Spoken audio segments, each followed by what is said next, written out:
em Provérbios capítulo 15 e versículo 10. Provérbios 15, versículo 10. Nosso relacionamento com Deus e a disciplina. Provérbios 15, verso 10.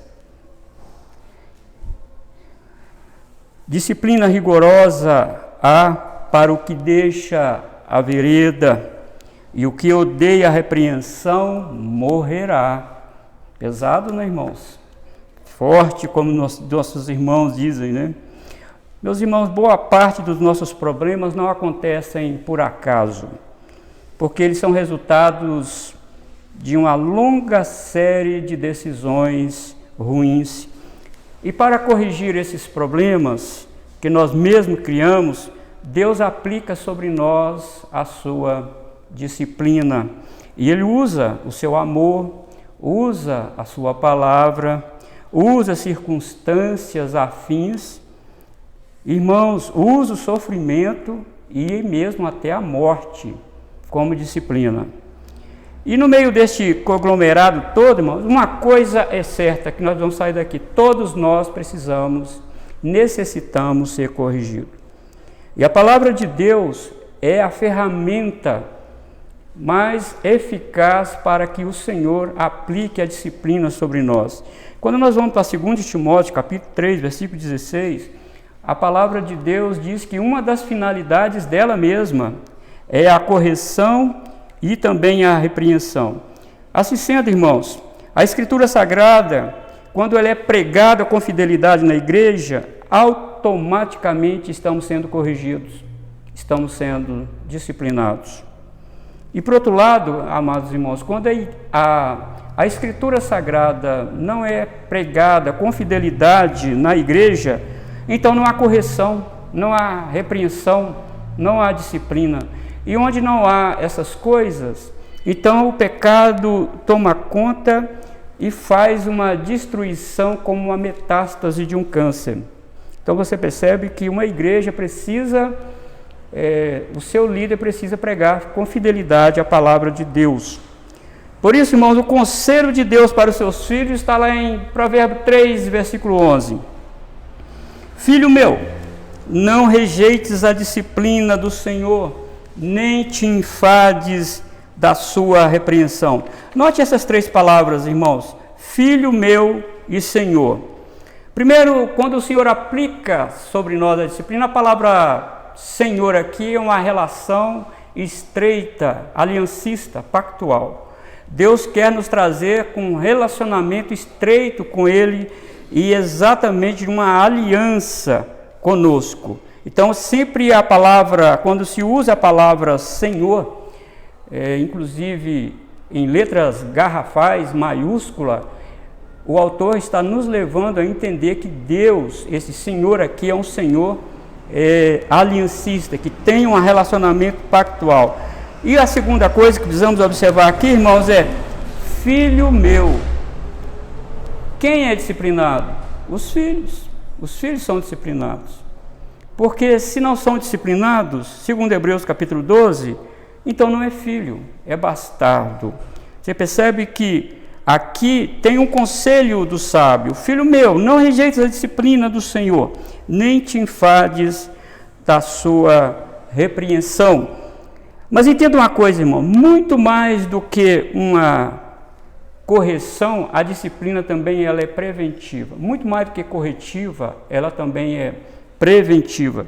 Se você quiser, volte aí, Provérbios capítulo 6, versículo 23 e 24, você percebe aí que vai haver uma correlação da finalidade da disciplina do Senhor com o verso 24, que está lá: lâmpada, luz e repreensão. Provérbios capítulo 6, versículo 23 e versículo 24. Porque o mandamento é lâmpada e a instrução luz, e as repreensões da disciplina são o caminho da vida. Para quê? Que o mandamento tem a repreensão da disciplina? Para te guardarem da vil mulher e das lisonjas da mulher alheia. Ó, irmão, Deus conhece o nosso coração. E o que está à frente do nosso caminho, Deus já sabe. Ele vê todas as coisas.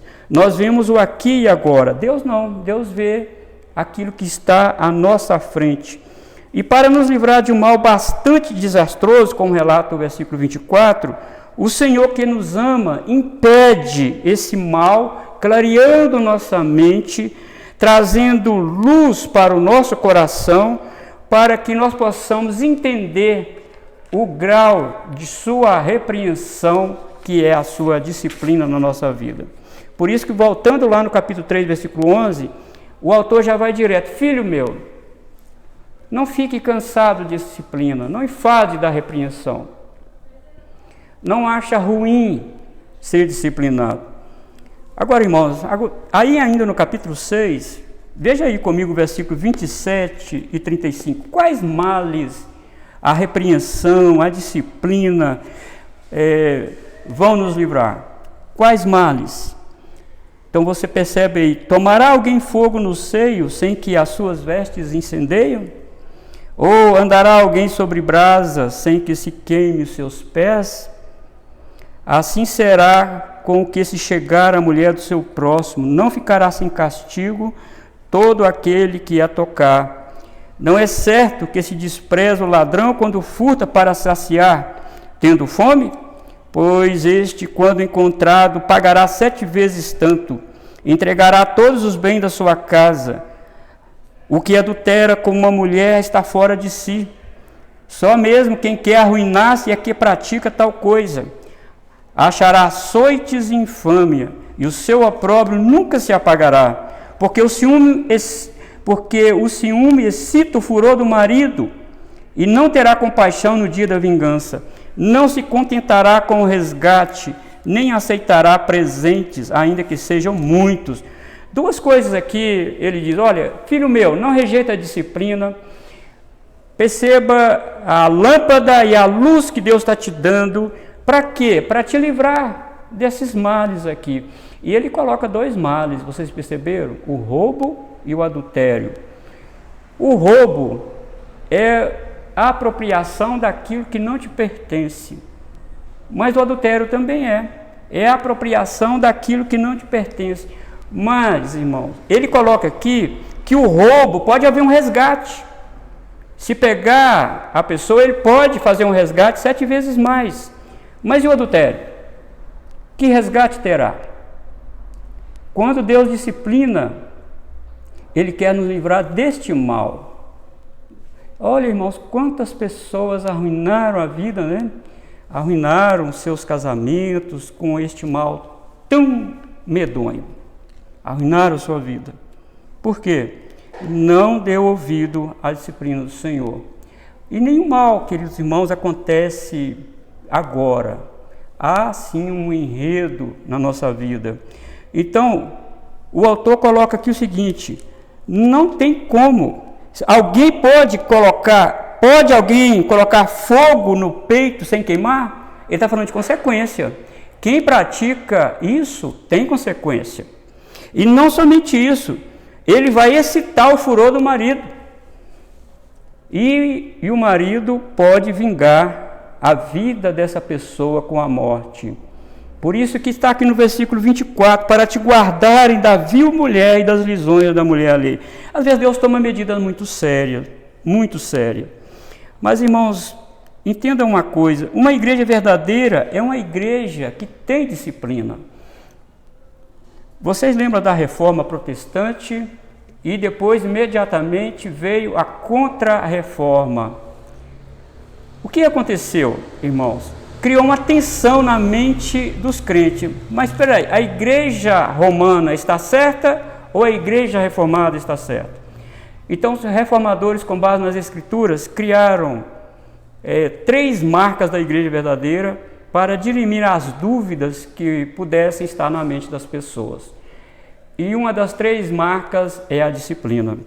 A primeira marca, os reformadores dizem: você quer saber se você está numa igreja verdadeira, uma igreja genuinamente verdadeira, uma igreja cristã genuína? Essa igreja precisa ter no púlpito a exposição fiel das Escrituras. Segunda marca, é preciso ministrar corretamente os sacramentos. E terceira marca, tem que haver disciplina. Se essas três coisas estiverem na igreja, na denominação que você estiver, os reformadores garantem, você está numa igreja verdadeira, numa igreja cristã. Agora, irmãos, agora você vai concordar comigo. As pessoas, geralmente, poucas pessoas, talvez os eleitos, é que procuram uma igreja que tem essas três marcas. Geralmente, as pessoas procuram uma igreja que não tem disciplina, que as pessoas fazem o que querem, as pessoas tocam no sacramento de qualquer forma, as pessoas vão à igreja no dia que elas quiserem e fazem a bagunça que quiserem, tem dança para Jesus, tem forró para Jesus, irmão, tem tantas coisas bizarras que eu nem gostaria de falar aqui. As pessoas geralmente, o contexto geral, elas não procuram uma igreja que tem exposição fiel das Escrituras, que tem a administração correta dos sacramentos e muito menos uma igreja que tem disciplina. Elas não procuram. Elas vão para outra igreja que deixam que as coisas aconteçam do jeito que querem. E o que mais motiva, irmão, uma pessoa a frequentar uma igreja, a fazer parte de uma igreja? Tirando os eleitos de Deus, o que mais motiva uma pessoa a fazer parte de determinada igreja é uma liturgia descerimoniosa. Se o pastor é brincalhão no púlpito, se ele gosta de contar anedotas, se a bancada da igreja é confortável, se a igreja está no endereço adequado e muitas outras coisas, mas geralmente as pessoas não procuram a igreja que tem exposição fiel das Escrituras, ministração, sacramento, disciplina. Geralmente as pessoas não querem disciplina. Por isso que a palavra de Deus aqui no capítulo 3, versículo: filho meu, é filho de Deus. O filho de Deus procura uma igreja, sim, que tem disciplina. Mas no geral não, irmãos. Agora, irmãos, fazendo esse pano de fundo aqui, eu quero mostrar a vocês 5 maneiras aqui, em toda a Bíblia, 5 maneiras diferentes de lidar com a disciplina. A primeira: há pessoas que reconhecem os seus pecados e aceitam de imediato a disciplina. Tem pessoas assim na igreja. Eles reconhecem o seu pecado e aceitam de imediato a disciplina. A sabedoria, irmão, das Escrituras garante que esses tipos de pessoas serão recuperados mais facilmente. Quando essas pessoas admitem que errou e quer consertar, irmãos, ele tem a graça de Deus e o poder de Deus para vencer o pecado. Eu quero te dar um exemplo natural. Quando um problema de saúde é diagnosticado mais precocemente e a pessoa admite que precisa ser tratada, mesmo se o tratamento for muito agressivo, como quimioterapia, amputação de membros, veja bem, o processo de restauração dessa pessoa se dará a curto prazo, mas se ele adiar o tratamento, se ele não assumir o seu pecado, o tratamento, irmão, será mais traumático e demorado, será um processo de cura muito difícil, porque Deus vai usar meios, se ele é filho de fato, Deus vai usar meios mais severos para fazer ele voltar e para curá-lo definitivamente. Eu quero te dar o exemplo aqui de Davi.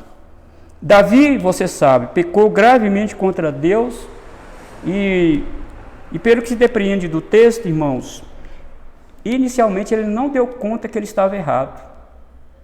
Para ele, estava tudo bem, eu sou rei, eu posso fazer isso, eu sou rei. Isso estaria certo, talvez no mundo dos homens, no reino, nos outros reinos do mundo, mas diante de Deus estava errado. Ele cometeu gravíssimo pecado, mas parece que ele não estava se dando conta da gravidade do seu pecado. Mas quando Deus, irmão, enviou o profeta Natã lá e clareou a mente dele, você lembra aqui de 6:23, a palavra de Deus é lâmpada? Clareou a mente dele, fez ele ver o pecado dele, e ele foi repreendido com a disciplina de Deus. E ele, irmão, caiu mesmo de rosto no chão, acredito, pedindo perdão a Deus. E ele confessou o pecado. Se você quiser saber da agonia de Davi, quando Deus clareou a mente dele que ele estava errado, é só você ler o Salmo 32 e o Salmo 51. Lá você vai ver que como ele expõe de fato o seu coração. Ele de imediato achou que tudo bem, eu sou rei, eu posso fazer isso. Não diante de Deus. E Deus trouxe disciplina para a vida dele. Então você percebeu aí, irmãos, que há pessoas que elas entendem que estão erradas e pedem perdão a Deus, e Deus aplica a cura na vida dele. Você sabe, é só ler, acompanhar a história de Davi, que você vai ver que ele foi completa e definitivamente restaurado do seu pecado. Agora, o segundo grupo aqui, irmãos, há pessoas que momentaneamente resistem à disciplina e padecerão ao longo do caminho até aceitarem que necessitam de cura. Tem pessoas que resistem mesmo à disciplina. E essas pessoas que resistem à disciplina vão padecer até aceitar que precisam de cura. Eu quero te dar o exemplo aqui do povo de Israel. Deus enviou seus profetas, inclusive Jeremias, para falar com o povo de Israel. E Deus falou com o povo: olha, volta da idolatria, arrepende dos seus pecados e volte para mim. Irmão, toda mensagem profética, não importa se é Jeremias ou Isaías, toda a mensagem dos profetas era para fazer o povo voltar à aliança de Deus, inclusive a de Deuteronômio 28, o pacto de Deus. Volta! Mas sabe o que aconteceu? Jeremias capítulo 7, versículo 4, olha para você ver, eles confiaram nos falsos profetas, irmãos, e não deram ouvido à palavra de Deus vinda pelo profeta Jeremias. Sabe o que eles fizeram? Os falsos profetas falaram: não, quando vir o mal, é só vocês correrem para o templo, porque lá Deus está, no templo. Então todo mal será dissipado. Jeremias capítulo 7, versículo 4 está escrito: não confieis em palavras falsas, dizendo: templo do Senhor, templo do Senhor, templo do Senhor é este. Não confie nisso. Você sabe que Nabucodonosor com seu exército chegou em Jerusalém, e aonde ele foi praticamente em primeiro lugar? No templo. Destronar, tira Deus de cena. E o que adiantaria estar no templo do Senhor? Mas os falsos profetas disseram para eles: é só vocês agarrarem ao templo do Senhor. Sabe o que é isso, irmãos? É não se submeter à disciplina de Deus, é não submeter à palavra de Deus e confiar em amuleto. O templo para eles era mais um amuleto que eles estavam usando para não serem disciplinados por Deus. Você sabe da história. Eles passaram por um processo de 70 anos de disciplina. Fora as mortes que aconteceram, os desterros, as lágrimas. Se você quiser saber como foi isso, como isso atormentou a vida do povo de Israel, é só você olhar as Lamentações de Jeremias. Como ele vinha daquelas coisas, irmãos. Por que essas coisas aconteceram? Porque há pessoas que momentaneamente resistem à disciplina e padecerão ao longo do caminho até aceitarem que precisam de cura.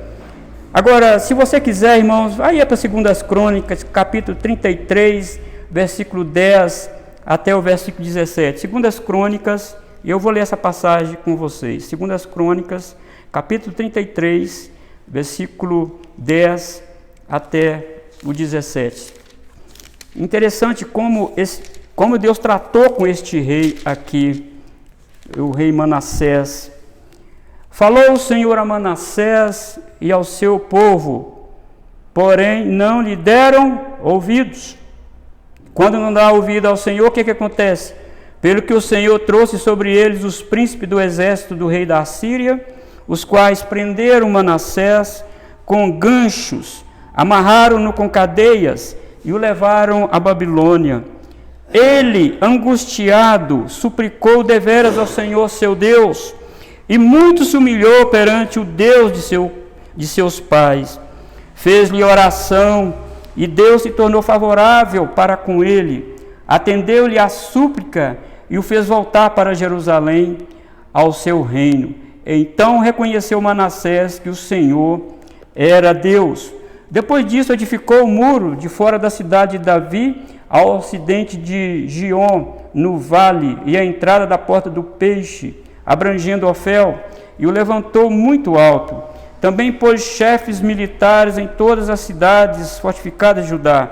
Tirou da casa do Senhor os deuses estranhos e o ídolo, como também todos os altares que edificaram no monte da casa do Senhor e em Jerusalém, e os lançou fora da cidade. Restaurou o altar do Senhor, sacrificou sobre eles ofertas pacíficas e de ações de graças, e ordenou a Judá que servisse ao Senhor, Deus de Israel. Contudo, o povo ainda sacrificava nos altos, mas somente ao Senhor, seu Deus. Precisou, irmão, de Deus levar para a Babilônia? Deus manda os profetas falar com ele e ele não atende. E aqui é uma disciplina severa, né? Porque Deus, está claro aqui que Deus usou os inimigos para amarrá-lo com um gancho e levar para a Babilônia. Quando ele estava em grande aperto, ele voltou-se a Deus e Deus o atendeu. E depois ele jogou todos os altares dos postes ídolos no chão e voltou a adorar a Deus. E a palavra de Deus diz que ele morreu em paz com seus pais. Viram? Há pessoas que resistem inicialmente à disciplina. E Deus precisa tomar atitude severa com ele. Por que Deus faz isso, irmão? Porque nós somos filhos. E Deus quer nos endireitar, fazer veredas direitas para os nossos pés. Agora, o terceiro grupo, irmãos. Há pessoas que conhecem o caminho da fé, caíram em grave pecado, mas não se sujeitaram à disciplina até morrerem. Que triste, muito triste. Olha, irmão, isso acontece quando a pessoa não está preocupada com a recuperação, mas com a sua reprovação. Como eu vou ficar diante da igreja se eu confessar isso? Talvez um pastor pode pensar, não, eu não vou confessar isso. Como eu vou fazer? O que a igreja vai pensar de mim? Existe, irmãos, este grupo dentro da cristandade. Talvez a pessoa é um presbítero, um diácono muito querido na igreja, e ele fica pensando, não, eu não posso confessar isso porque eu vou ficar muito mal. Primeiramente, irmão, todo pecado deve ser confessado a quem? A Jesus. A Jesus. Conversa com Jesus, fala com Jesus. É Ele que perdoa o pecado. Não é pastor, não é conselho, não é ninguém. É Ele que perdoa o pecado. Mas as pessoas, às vezes, há esse grupo de pessoas que caíram em grave pecado, mas tem resistência para confessar. Eu quero te dar um exemplo aqui de Saul. Você sabe muito bem o que aconteceu com Saul. Além de perseguir Davi, que era ungido de Deus a ser rei no seu lugar, ele cometeu vários desatinos espiritual. E mesmo sendo aconselhado, irmãos, pelo profeta Samuel, Saul não se arrependeu. Continuou na perseguição contra Davi, continuou fazendo aquilo que não era da sua competência. Você lembra que uma vez o profeta Samuel chegou e o profeta escutou mugido de bois, e Samuel perguntou, o que está acontecendo, Saul? Ele tinha sacrificado animais. Ele pode fazer isso? Ele não podia, ele era rei, não era sacerdote. Não, Saul, você não pode fazer, você demorou e tal. Irmãos, que rebeldia, que falta de levar aquilo que é sagrado com esmero, não é? E o que o profeta Samuel falou para ele? Olha, Saul, Deus não está muito interessado em sacrifício, não. Obedecer é melhor do que sacrificar. Você deveria ter obedecido. Qual foi o resultado disso, irmãos? Em 1 Samuel 31 mostra um enredo catastrófico de pecado e indisciplina dele. No confronto com os filisteus, Israel foi derrotado. E Saul, vendo que ia morrer, pediu ao seu escudeiro para pegar sua espada e o atravessar com ela. Saul, irmão, não estava preocupado em por que eles perderam a guerra. Ó Deus, por que nós perdemos a guerra? Ele estava preocupado em não morrer pela mão dos inimigos. Não, pega a sua espada e me atravessa. O escudeiro, não, eu não vou fazer isso. E ele fincou a espada e caiu em cima dela. Então, naquele dia, o texto lá em Samuel 31 diz que naquele dia, além de Israel ser derrotado, os 3 filhos dele morreram e também o seu escudeiro, além dele também. Que tragédia! Por quê? Ele não obedeceu. E houve uma disciplina severa de Deus até ele morrer. Nós não estamos aqui, irmão, discutindo salvação. Nós estamos discutindo aqui por que as pessoas às vezes ficam tão preocupadas com a sua boa reputação e não se preocupam em consertar a sua vida com Deus. O quarto grupo aqui, irmãos, há outras pessoas que até se deixam admoestar, mas não se sujeitam à correção. Aqui, vai para frente aí, Provérbios 29. Provérbios 29. Está aí, só passar umas páginas que você vai encontrar mais facilmente. Provérbios 29. O homem que muitas vezes, repreendido, endurece a cerviz, será quebrantado de repente sem que haja cura. Que coisa! Endurecer a cerviz, irmãos, aqui tem um sentido de desafiar e levantar o rosto em tom de arrogância, adotando uma postura de oposição contra a autoridade constituída, principalmente conselhos de pais e dos mais velhos. O homem que muitas vezes repreendido, endurece a cerviz, será quebrantado de repente sem que haja cura. Olha, irmão, de novo aqui, Deus avisou por séculos a fim o seu povo sobre os resultados da desobediência à sua lei e o descaso também aos termos da aliança. E quando vamos para 2 Crônicas, capítulo 36, vemos ali que Deus parou de avisar e enviou juízo sobre Israel. Agora Babilônia entra e destrói não somente o templo, Jerusalém, mata crianças. Irmãos, há pessoas que ela foi avisada por Deus, cuidado, não entre por esse caminho, mas ela endureceu a cerviz, não quer escutar a repreensão. Eu já falei com vocês que eu tenho uma grande estima pelas pessoas mais velhas da igreja. Enquanto eu estou numa curva do caminho, eles já passaram ela há muito tempo. Eles sabem como que passa ali. E essas pessoas antigas da igreja têm muito a nos ensinar. Principalmente essas pessoas que foram criadas dentro da igreja, que branquearam suas cabeças mesmo dentro da igreja. E tem muito a nos ensinar, irmãos. Muito. E Deus sempre usa essas pessoas para nos ajudar. Mas há conselho, há palavra de Deus, há pregação, domingo após domingo, há visitação, há encorajamento, há tudo, mas a pessoa não, endurece a cerviz. Se essa pessoa de fato é filha de Deus, com certeza Deus trará uma disciplina muito severa sobre a vida dela, porque Deus a ama, né? Agora, se não é filha de Deus, como está aqui o texto, será repreendido, será quebrantado de repente sem que haja cura. Que triste isso, né, irmãos? Quando isso acontece na nossa vida, na vida de alguém, né? Ou na nossa comunidade. Meu Deus, que o Senhor tenha misericórdia de nós. Você lembra do povo de Israel?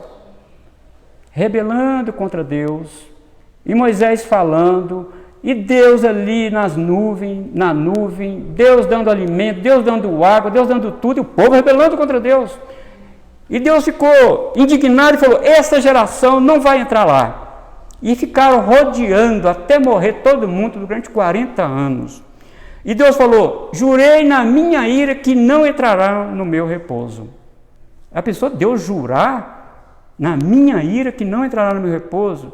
Eles pisaram, irmãos, eles não deram crédito à palavra de Deus, e Deus, essa geração que saiu do Egito não entra, e dando volta, até todos eles morrerem. Aqui eu acho que se aplica a Provérbios 29, versículo 1.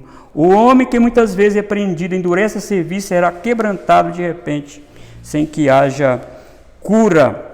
Mas eu quero falar aqui sobre o quinto grupo, irmão, de pessoas em relação à disciplina. Pessoas que, a juízo da soberania divina, Deus usa os seus próprios pecados para os levar à morte. Meu Deus, Aqui é uma disciplina muito severa. Pessoas que, a juízo da soberania de Deus, o Senhor usa os próprios pecados dela para levar ela à morte. E se você, irmão, eu quero que você vá para lá, 1 Samuel, capítulo 2, vá para lá, 1 Samuel, capítulo 2, versículo 15 em diante, 1 Samuel, capítulo 2.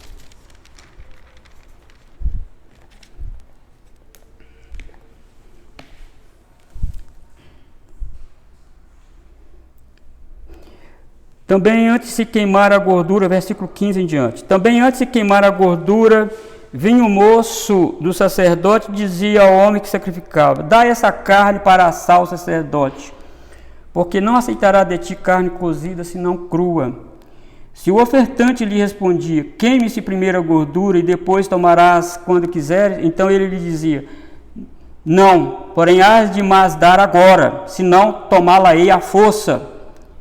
Era, pois, muito grande o pecado desses moços perante o Senhor, porquanto eles desprezaram a oferta do Senhor. De quem o autor está relatando aqui? Ofni e Finéias.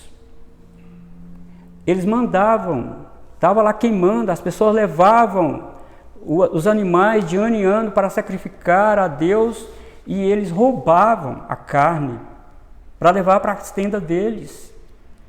Para fazer o que, não sei, com essa carne toda? É uma carne que tinha que ser queimada ali. Irmãos, que coisa! E Eli sabia disso, o pai dele. E não era somente isso não, irmãos. Eles também deitavam com as mulheres que trabalhavam à porta da tenda da congregação sem nenhum temor a Deus. Sem nenhum temor a Deus. E as pessoas contaram para o seu pai Eli, que tão somente indagou dele sobre o que ele estava fazendo. Mas o verso 25, se você quiser ver aí, nos faz estremecer de temor. Porque o texto nos informa que eles não ouviram o seu pai, porque o Senhor queria matar. Olha o verso 25. Eu quero ler até a partir do versículo 22. Era, porém, Eli já muito velho, e ouvia tudo quanto seus filhos faziam a todo Israel, e de como se deitavam com as mulheres que serviam à porta da tenda da congregação. E disse-lhes: por que fazeis tais coisas? Pois de todo este povo ouço constantemente falar do vosso mau procedimento. Não, filhos meus, porque não é boa a fama esta que ouço. Estais fazendo transgredir o povo do Senhor. Pecando o homem contra o próximo, Deus lhe será o árbitro. Pecando, porém, contra o Senhor, quem intercederá por ele? Entretanto, não ouviram a voz de seu pai, porque o Senhor os queria matar. Gente, que coisa, irmãos, aqui. Pessoas que oficiavam lá no tabernáculo. E o pai dele já velho: meu filho, eu estou ouvindo coisas absurdas de vocês. Não, você não pode fazer isso. Mas o texto aqui deixa para a gente estremecer de medo, irmão. Estremecer de medo, de temor a Deus. Por quê? Deus fechou o entendimento deles, fechou o coração deles, porque Deus: vou conservá-los na rebeldia, porque eu quero matá-los. E é exatamente isso que aconteceu. Olha, irmão, triste. É muito triste quando o Senhor toma uma atitude dessa contra alguém. É muito triste isso. E o verso 30 aí, Deus falou: quem me desonra será também desmerecido. Quem me desonra será desmerecido. E o verso 33 nos diz que Deus aplicou uma disciplina definitiva na família de Eli. Deus disse: olha, eu tinha falado que ia estabelecer o sacerdócio da sua casa, mas não. As pessoas da sua casa vão morrer jovem. Ninguém vai ficar velho aí. Olha, irmãos, por quê? Porque o pai, sendo o sumo sacerdote, parece que estava fazendo vista grossa, não tomou uma atitude mais enérgica com o filho. Aí arruinou, não somente Ofni e Finéias, arruinou toda a casa de Israel. Nunca devemos, irmãos, nos esquecer que estamos lidando com um Deus santo e justo, que por causa de Cristo, Ele é longânimo e assaz benigno para nos perdoar de toda injustiça, de todo pecado, mas não devemos abusar da sua paciência. Porque Hebreus capítulo 10, versículo 31, nos traz uma severa advertência. A horrível coisa é cair nas mãos do Deus vivo. Há muitas pessoas dentro da igreja vivendo deliberadamente em pecado. E Hebreus capítulo 10, versículo 26 diz que essas pessoas estão profanando o sangue da aliança. Muito castigo terá essas pessoas que fazem isso. Agora, irmãos, depois de ver isso, como é o nosso relacionamento com Deus, essa disciplina, como nós vimos o pano de fundo, essas 5 maneiras de lidar com a disciplina individual e coletiva na igreja, qual é a mensagem do Evangelho, irmãos, para nós aqui? Precisamos passar tudo isso à luz do Novo Testamento. E qual é a aplicação do Evangelho para nós? Qual é a mensagem do Evangelho concernente à disciplina do Senhor e à luta contra o pecado? Se você for para Hebreus capítulo 12, versículo 4, diz que aqueles crentes ainda não tinham lutado tudo o que precisavam para vencer o pecado. Olha, irmão, se eles ainda não tinham lutado tudo o que precisavam, com todas as suas forças para vencer o pecado, receio que nós ainda também não.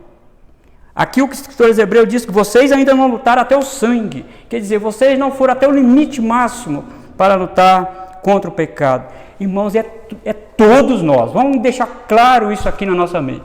Todos nós lutamos contra o pecado. E uma coisa boa, né? Se nós estamos lutando é porque o pecado não nos venceu. Porque no dia, irmãos, que pararmos de lutar, no dia que desanimarmos, aí, irmãos, é a derrota. É a derrota da nossa vida. Outra coisa, irmão, ao contrário do que alguns possam pensar, o verso 7 diz que a disciplina do Senhor tem como finalidade fazer-nos perseverar. Olha para você ver, que coisa gloriosa é a palavra de Deus, porque Filipenses capítulo 1, versículo 6 diz que Deus faz-nos perseverar. É Ele que faz-nos perseverar em Cristo Jesus. Mas agora, como Deus faz-nos perseverar? E o verso 7 diz que é com disciplina que Ele faz nos perseverar. Percebam, irmãos. E quando vamos para Romanos capítulo 5, versículo 3, diz, qual é a disciplina que nos faz perseverar? A tribulação. Porque a tribulação produz perseverança. Deus faz nos perseverar.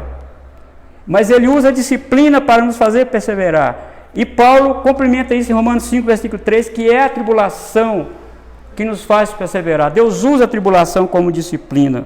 O objetivo, irmão, de Deus em disciplinar os seus filhos é para nos tornar participantes da sua santidade, diz o verso 10. E os versos 11 e 12 focalizam 2 membros no corpo de Cristo que precisam de força. Precisa de uma, vamos dizer assim, de uma fisioterapia divina. Quando alguém quebra algum membro, não é assim que tem que fazer fisioterapia? E dói, as pessoas sentem dor. Então aqui, irmãos, 2 membros do corpo que precisam fortificar: mãos descaídas e joelhos trôpegos. A disciplina é para fortalecer as mãos descaídas, aqueles que desanimaram em trabalhar na obra de Deus, aqueles que estão desencorajados, aqueles que estão, irmãos, sem ânimo para voltar à casa de Deus e trabalhar na casa de Deus. Essas são as mãos descaídas.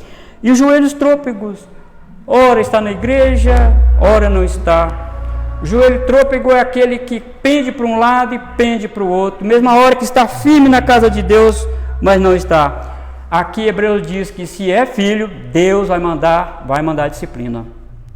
Deus vai mandar disciplina para corrigir mãos descaídas e também curar os joelhos trôpegos. Que coisa maravilhosa, né, irmãos? Como nós nos relacionamos com Deus. É claro que todo pecado, irmão, deve ser confessado ao Senhor, deve ser falado ao Senhor, mas precisamos tomar muito cuidado, porque nós temos dentro de nós o poder de Deus para vencer o pecado. E a gente precisa, com muita humildade, irmãos, reconhecer que há um pecado específico na nossa vida que precisa ser combatido todo dia precisa ser combatido. E a boa notícia, como eu falei, que se nós estamos lutando, é porque Deus está nos dando vitória. Porque quando, irmão, Deus não disciplina mais, é porque não é filho. Porque que filho há que o pai não corrija? Que Deus abençoe.